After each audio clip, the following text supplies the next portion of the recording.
Welcome to the Imbalance Podcast, a place where we navigate the struggles and perks of single mom life, the ebbs and flows of my work in the beauty industry, quality relationships, working through personal traumas, and finding our higher purpose. Sounds like a lot of struggling? Well, it is. So grab a drink and let's try and balance it together, because who said we have to navigate through this chaos alone?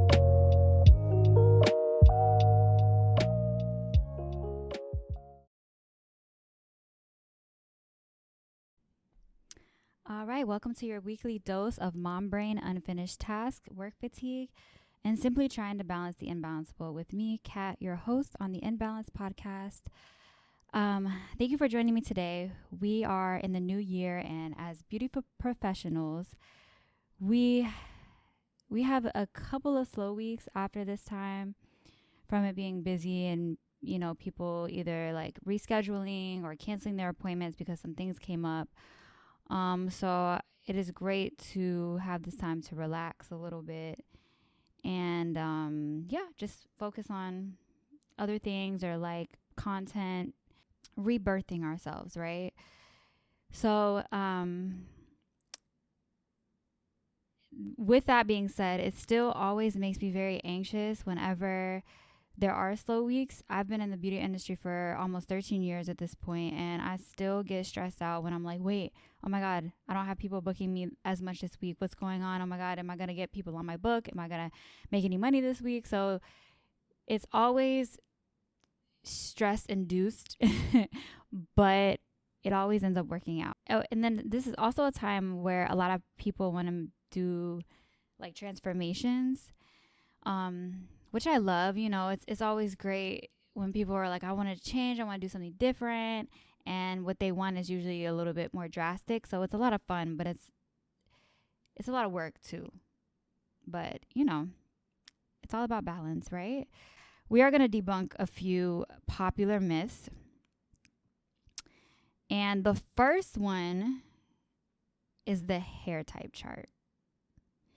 So many people come in and they're like, I have this hair type, this curl type, this and that, or oh, I'm supposed to use this type of product for my 4C hair or my 2B hair or whatever. But the chart doesn't account for the variety of curl patterns displayed throughout everyone's hair. We all have many different curl patterns in our hair if we have curly hair. Even if you have straight hair, like your hair is going to be usually finer in the front and then maybe thicker or more coarse in the back, or maybe vice versa. So to think that we could just look at a chart and be like, oh, this is where I belong, I'm going to check this box off. And that's just incorrect. It exclusively does not determine what products your hair needs. It was created by someone who described 4C hair as having limited styling options and suggested chemically straightening their hair. So that should tell you enough. And I totally forgot what the dude's name was. I think he was like Oprah stylist. Don't quote me on that, but I'm pretty sure.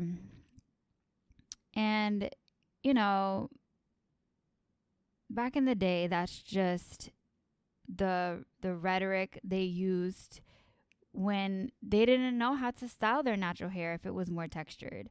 So unfortunately, this man created this chart to try to fit us in a box and make women believe that if their hair was too unmanageable that they had to straighten it. And that's just incorrect. And that is not the things that women or men need to hear. Whatever you naturally have, that you have to be able to learn to work with it. I don't ever think you should be like, my hair is just too unmanageable, I hate it, I wish I had this other type of hair. It's like, we all deserve to know our own hair, our natural hair. And if we want to wear it natural, we can. I also say that if you want to straighten your hair, you can as well, as long as it's something you want to do. But I do believe that you should try to understand your natural hair better so that you can feel better about yourself and your hair, so your relationship with your hair and yourself is healthier. The next myth is that Does shiny hair equal healthy hair? Some people's natural healthy hair is not shiny, and it's as simple as that. Shiny or matte, this is called your surface texture. Basically how your hair looks and whether light reflects or absorbs into your hair. This is just what naturally may occur. The more texture, which texture defined by the thickness of your hair strand, and the twists and kinks, which is like your curl pattern basically. So the more you have of that, then the more light will get trapped inside of your hair and be absorbed, causing it to look matte.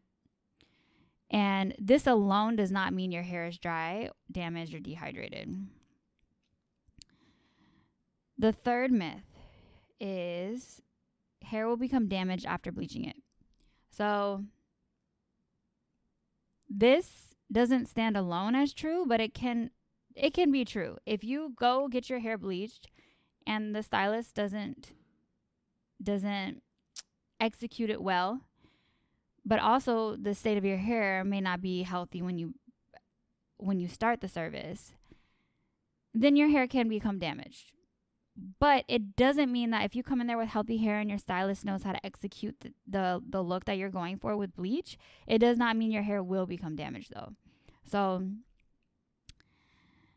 any chemical service that you get done to your hair will alter the chemistry of your hair, which can change the behaviors of your hair. And that is what people see and describe as having damaged hair. Sometimes is when they feel that their hair feels different. But during any type of chemical process, you're going to feel the difference in your hair. This doesn't mean that your hair is doomed to be damaged after a bleaching service, though. Your stylist, who we would like to assume is educated in lightening hair and with lightening different textures of hair as well, that's important, should determine the health of your hair before beginning the service. If your hair is strong and healthy and your stylist is well educated in lightening hair, she won't push your hair past its limits.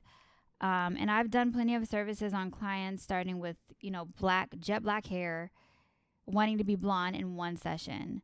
I can only do that if their hair is healthy, virgin, and the hair withstands the process. Like, I will not push it to the point where it's now damaged and melting off of their hair. That is me, though. Some people may, because they're like, oh, I want to get this person to this baby pink, or I want to get this person to this, platinum silver. So it's all about the stylist execution, the communication, and the client's hair, to begin with. The fourth myth is this one. Please, everybody pay attention. Coming to the salon with dirty hair is better for a color service. Can we please stop doing this, please? I'm begging you. Because number one, no, it's not. It is not better. It's not better for anything. Unless you're coming in for a wash and style and, you do a wash and blowout every week, a wash and style, and you're coming in to get a wash and style, that's perfectly okay. But if you are coming in the salon with caked up product on your hair, you haven't washed your hair in so many days, how am I supposed to actually see your hair for what it is to begin with, so I can see my canvas that I'm working on before I color it, number one? Number two, how am I supposed to work the comb and work the brush through your hair to put the color on your hair or the bleach if there's all of this stuff in the way? It logically doesn't make sense, but someone put this out here on the internet that it helps the color look better. No. I have seen, I do this all the time. If someone comes in, there's too much product on their hair, I will wash and dry their hair. That bleach and that color will lift so evenly and so well because there is nothing in the hair that is causing an uneven lift. So please do your stylist, or me if I'm your stylist, a favor and wash your hair. You don't have to wash your hair like right before you come to the salon. Just be mindful of when you're coming to the salon. Wash your hair maybe the day before. Or if you wash it longer than the day before, just don't put a lot of product that's going to build up on it. Just be mindful. That is simply it. Number 5, your hair becomes immune to shampoos and conditioners. So this one, a lot of people come in and they say, I've been using this shampoo and conditioner for this long, but my hair isn't reacting to it anymore. So my hair just got used to it. And the way I put it is, it depends on what you're using. If you're using a gentle cleanser and just a daily kind of conditioner, then, and that's all your hair needs, your hair is in good condition, your hair is not dehydrated, then keep using that. If there's nothing to be fixed, then you're not going to see some type of outcome. But if you're using stuff and your hair is becoming dry or more damaged, then okay, don't use it, move on to something else. But what people do is they buy a shampoo and conditioner for a specific reason. Say for bond building, for example, your hair maybe was bleached and you feel like you need some Olaplex. So what they do is they use that shampoo and conditioner every time they wash their hair. But it is a problem-solving shampoo and conditioner. So you only want to use it until you see that the problem is solved, and then you want to only use that occasionally. Use your all-purpose shampoos and conditioners for your weekly washes. But your problem-solving shampoos and conditioners, save those for when there's a problem. Because then if you're just using it all the time, you're getting buildup, and sometimes you can actually weaken your hair by using... Actually, not sometimes. You will weaken your hair by using too much bond building stuff or too much Olaplex, too much K18. If you use it all the time and your hair doesn't even need it to begin with, you will actually weaken your hair strand. So just be mindful of what you're using and how often you are using it. Number 6, does leaving your hair wet for too long damage it? So this depends on how long it's wet and what state your hair is when it is still wet. If you're slicking your hair back while it's wet, like doing a slick back like this while it's wet, and you're doing this consistently, you will cause your hair to stretch and to possibly break where your hair tie is, because when your hair is wet, it's in its weaker state than when it's dry. So what I do first my hair is straightened right now, so it wasn't wet at all. I brush it back and then I put some edge control on it to make it look tight and smooth. But when my hair is wet and it's curly, I let it dry. I smooth it out and then I let it air dry for a little while before I actually tie it up to reduce stretching and to reduce breakage. And so if you let your hair dry and it dries within an hour, you have nothing to worry about. But if you wash your hair at night and you go to sleep with your hair wet, now your hair is wet for 8 or plus hours in certain areas. Then you should get rid of the habit, because then your hair being in its weaker state when it's wet, if it's in that state for a longer time, there's more room for it to break, essentially. So number 7, oil is good for your hair. Not necessarily. You do not have to use oil on your hair ever. We mistake it as a hydrating agent, but when you think about oil and you think about water, they do not mix. And the only way to hydrate anything is for water to be absorbed by it. Buildup of oil will cause your hair to become dry because it is not able to obtain moisture because it is built up with oil. I do tell people, like, if you want to do a hot oil treatment on your scalp because maybe you suffer from a dry scalp, then you can do that as a treatment by putting oil on your scalp only, massaging it in to open your pores, put a cap on your hair, let it sit for about 20 minutes so that the heat could absorb the oil into your scalp, and then clarify shampoo that out of your hair and follow up with your regular conditioner. But do not leave oil on your hair. Number 8, is hair porosity as important as we make it?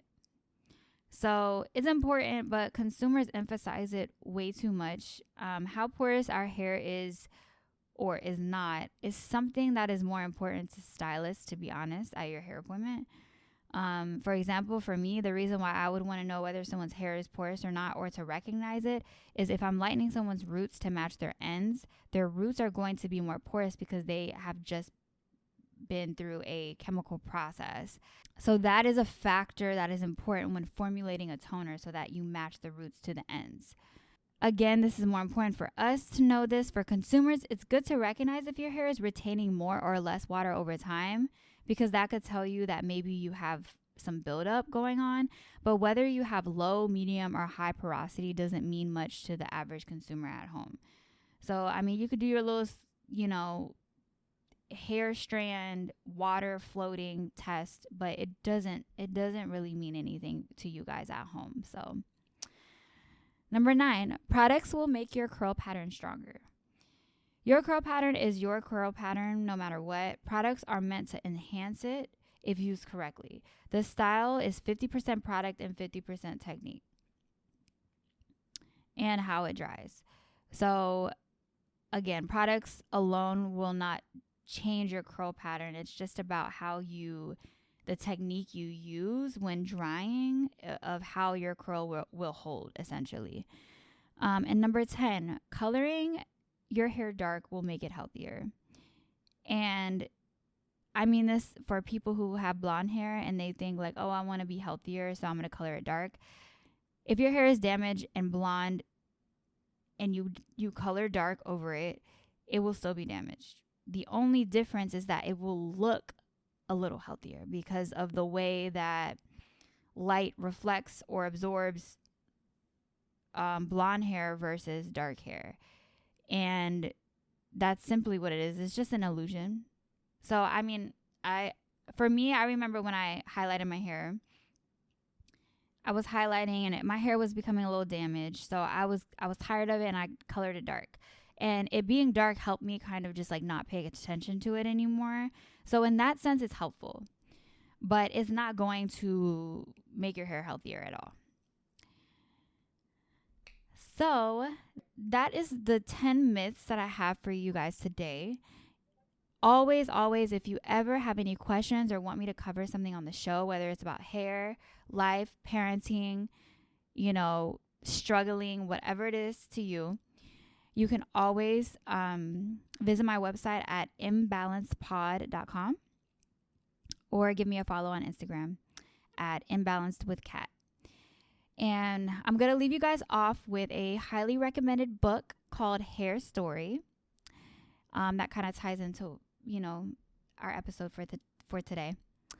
And Hair Story, it helps you better understand Black hair culture, essentially. So I love history, and so I really appreciated this book for that and how the authors chronologically unpack the culture and politics behind the evolution of Black hair. And for me, being half Black, and I'm also half Puerto Rican, so I feel like those cultures kind of mix. And I can relate to a lot of the references that they spoke about in the book, which is also helpful for me when it comes to working with curly hair and more tightly textured hair as well.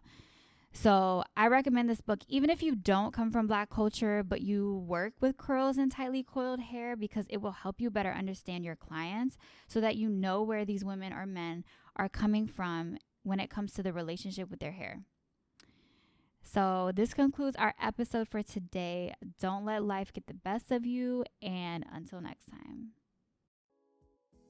Hey all, some of you may already know this, but besides being your podcast host, I'm also a cosmetologist. I have been in the beauty industry for the past 12 years, and I specialize in curly hair care, hair cutting, and coloring in the Northern Virginia area. My books are open, and if you'd ever like to book an appointment with me, please visit my website at www.kathlena.com.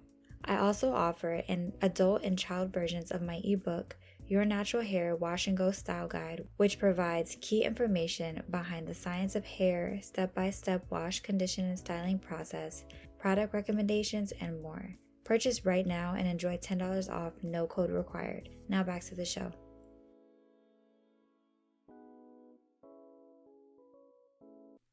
Let's stay connected. You can find me on Instagram at imbalancedwithkat or on my website, imbalancedpod.com. Give me a follow or a podcast review, and I'd love to share it on air. Thanks again for listening. Hope you enjoyed this show.